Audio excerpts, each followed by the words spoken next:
नमस्कार, मैं हूं आपके साथ बुलु भारद्वाज और आप देख रहे हैं आर्य न्यूज। स्टॉक म्यूचुअल फंड या सोना 4 जून से पहले किस पर लगाएं दांव, जानिए क्या कह रहे हैं एडवाइजर। जो आज 6वें चरण की वोटिंग भी समाप्त होने के लिए तैयार है। 1 जून को वोटिंग खत्म होने के बाद 4 जून को काउंसलिंग होगी। इसके पहले अपने चुनावी दौर के बीच प्रधानमंत्री नरेंद्र मोदी लगातार चैनलों को इंटरव्यू दे रहे हैं, जिसमें वो दावा कर रहे हैं कि 4 जून को चुनावी नतीजे आने के बाद बाजार में जबरदस्त उछाल देखने के लिए मिलेगा।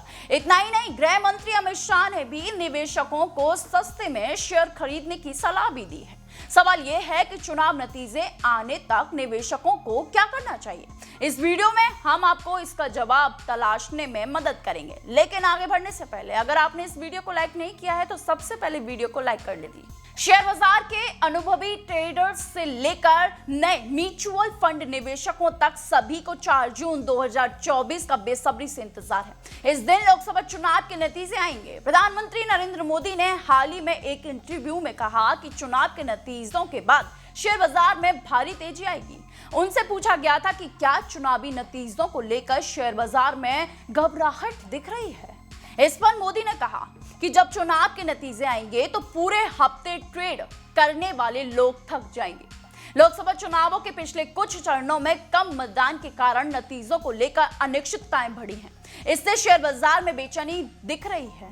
सूत्रों के अनुमान के मुताबिक चुनाव समाप्त होने तक शेयर बाजार में उथल पुथल जारी रहेगी। कुछ दिन पहले केंद्रीय गृह मंत्री अमित शाह ने निवेशकों को 4 जून 2024 से पहले सस्ते में शेयर खरीदने की सलाह दी थी। उनका कहना था कि चुनाव नतीजों के बाद बाजार में तेजी आई। उन्होंने ये भी कहा था कि शेयर मार्केट में गिरावट को चुनावों से जोड़ना सही नहीं है। अब सवाल ये है कि क्या चुनाव के नतीजे आने तक निवेशकों को क्या करना चाहिए। क्या ये अधिक स्टॉक जमा करने का समय है या अस्थिरता से बचने और सुरक्षित खेलने का मौका है।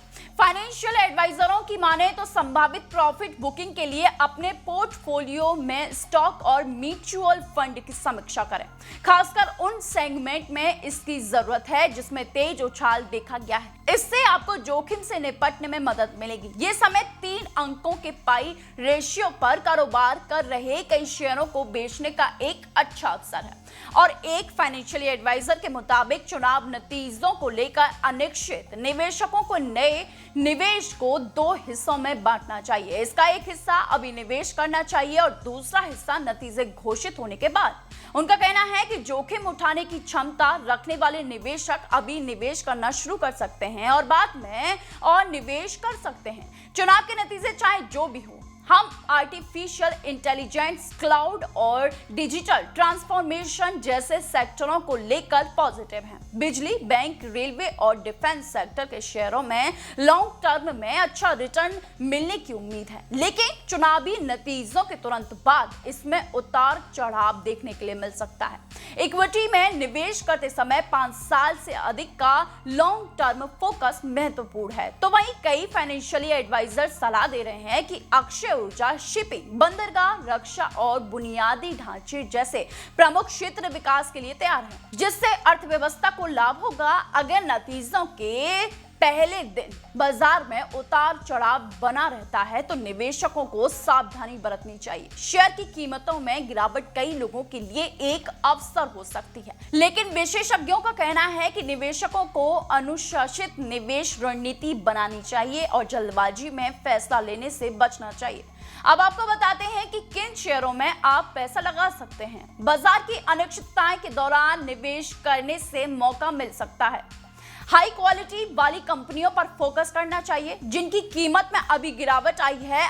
अपने पोर्टफोलियो को डाइवर्सिफाई करने की जरूरत है। निवेशक अभी क्या खरीद सकते हैं, इस पर फाइनेंशियली एडवाइजर की राय है कि पिछले 4 से 6 महीनों में बाजार की चाल मौजूदा सरकार के सत्ता में बने रहने की उम्मीदों से प्रेरित रही है। इससे इंफ्रास्ट्रक्चर, पूंजीगत सामान और रक्षा जैसे क्षेत्रों में सरकारी खर्च की नीति जारी रहने की संभावना है। निवेशकों को बहुत ज्यादा उम्मीदें नहीं रखनी चाहिए क्योंकि ऐतिहासिक रूप से चुनाव के बाद के नतीजों ने बाजार पर कोई खास असर नहीं डाला है। पिछले कुछ महीनों में जिस तरह से सोने के भाव में तेजी आई है और वो हर रोज नए रिकॉर्ड बना रहे हैं, उससे कई एडवाइजर सोने में निवेश की सलाह दे रहे हैं। लेकिन सवाल यह भी है कि क्या जब सोना रिकॉर्ड स्तर पर चल रहा है तो इसमें निवेश फायदेमंद होगा?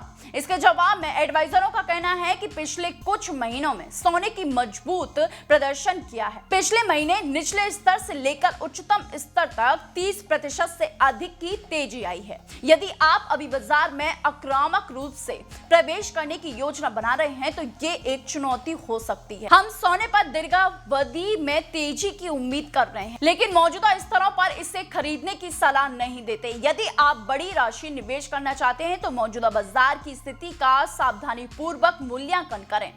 तो ऐसी ही तमाम शेयर मार्केट से जुड़ी, बिजनेस से जुड़ी तमाम खबरों के लिए देखते रहिए सिर्फ और सिर्फ आरएन न्यूज। मिलते हैं अगली वीडियो में। धन्यवाद।